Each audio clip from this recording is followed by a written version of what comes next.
13 जनवरी 2021 को press club of India में अखिल भारत हिंदू युवा मोर्चा के द्वारा प्रेस कॉन्फ्रेंस किया गया, जिसमें लव जिहाद और हमारी बेटियों को इस अभिशाप से सुरक्षित करने का मुद्दा उठाया गया।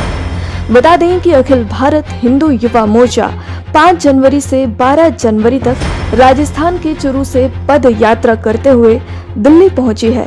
इसमें उन्होंने नारियों के साथ जो मुस्लिम लोग अपना नाम बदलकर हिंदू बनकर झूठा नाटक करते हैं और हिंदू नारियों के साथ गलत काम करते हैं, उनके खिलाफ आवाज उठाई गई और लव जिहाद के कानून को पूरे देश में लागू करवाने की मांग की गई।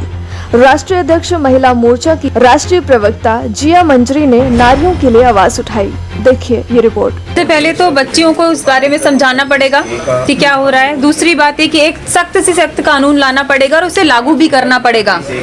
और मैं एक बात और बोलना चाहूंगी, जो भाई मेरे भाई इतना कष्ट देते हुए इतनी दूर से चल के आ सकते हैं, यदि सरकार ने कठोर कानून नहीं बनाया तो इसके अपराधी जो जन है उनसे भी इस बारे में हम लोग अच्छे से निपट सकते हैं। तो 6 महीने का जो समय हम दे रहे हैं, इसीलिए दे रहे हैं कि सरकार या तो एक सख्त कानून बनाए, अन्यथा इसको सनातनियों के हाथ में छोड़ दे।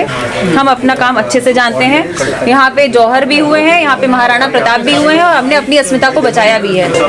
क्राइम तो क्राइम होता है, ठीक है। मैंने हिंदू और मुस्लिम की बात ही नहीं कही, मैंने तो बहुरूपीय की बात कही। लव जिहाद का मतलब मैम यही है। जिहाद का जो शब्द यूज किया जा रहा है वो स्वयं मुस्लिमों द्वारा कई बार बोला गया है। कुरान की कई आयतों में भी लिखा गया है कि आप बहुसंख्यकों को जाएं और उनको कन्वर्ट करें। मैम वो तो गलत है, हिंदू भी तो करते हैं। नहीं, आपको पता है, आपने खुद से कुरान के कई सूरे देखे होंगे जहाँ पर के जबरदस्ती यहाँ तक कि हरम जैसी चीजें हुई हैं इस्लामिक उसमें कांडों में, इस्लामिक धर्मों में और इस्लामिक राज्यों में। जब यहाँ पे राज किया गया था मुगलों द्वारा, उस समय हरम जैसी जो कार्यक्रम होते थे, आपको पता होना चाहिए, जब मुगल जीत जाते थे तो वहां से सारी स्त्रियों को भर करके और वो अपने पास रख लेते थे एक जगह कहीं पर। उसके बाद में उनके साथ शारीरिक दुराचार होता था।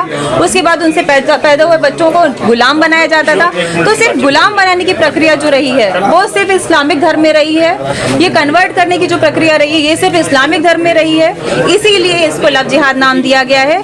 कभी भी यदि हिंदू राजाओं ने किन्हीं भी स्त्रियों से शादी करी है तो उन्हें रानी कहा गया है, गुलाम नहीं कहा गया है। हमारे यहाँ हरम नाम की कभी कोई चीज नहीं रही है। पिछले कई वर्षों से एक लव जिहाद नाम का शब्द देश में बड़े तीव्रता से फैल रहा है, जिस नाम को लेकर के इस हिंदू बहुल देश में बहुसंख्यक होते हुए भी अपने आप को अल्पसंख्यक महसूस कर रहा हिंदू अनुयायी सनातन धर्मी आज अपने बहन बेटियों की रक्षा के लिए, उनके स्वाभिमान की रक्षा के लिए इस स्थिति पे खड़ा हुआ है कि यदि हम अपने बहन बेटियों की रक्षा में भी संयमित न रह पाए तो हम उस भारत की कल्पना क्या कर सकते हैं जिस देश में कहा गया है यत्र नार्यन्त पूज्यन्ते रमन्ते तत्र देवता, जहां पर एक नारी को एक देवी का रूप माना गया है। और ऐसी स्थिति में हमारे सामने अगर ऐसी घटनाएं आती हैं कि हमारी बहन बेटियों को सरेआम बाजारों में बेचा जा रहा है, उनकी लज्जा के साथ खिलवाड़ किया जा रहा है, तो भारत में यह कतई बर्दाश्त नहीं किया जाएगा। सरकार से एक स्पष्टीकरण मांगा जा रहा है कि लव जिहाद नाम के शब्द को सुनिश्चित करे।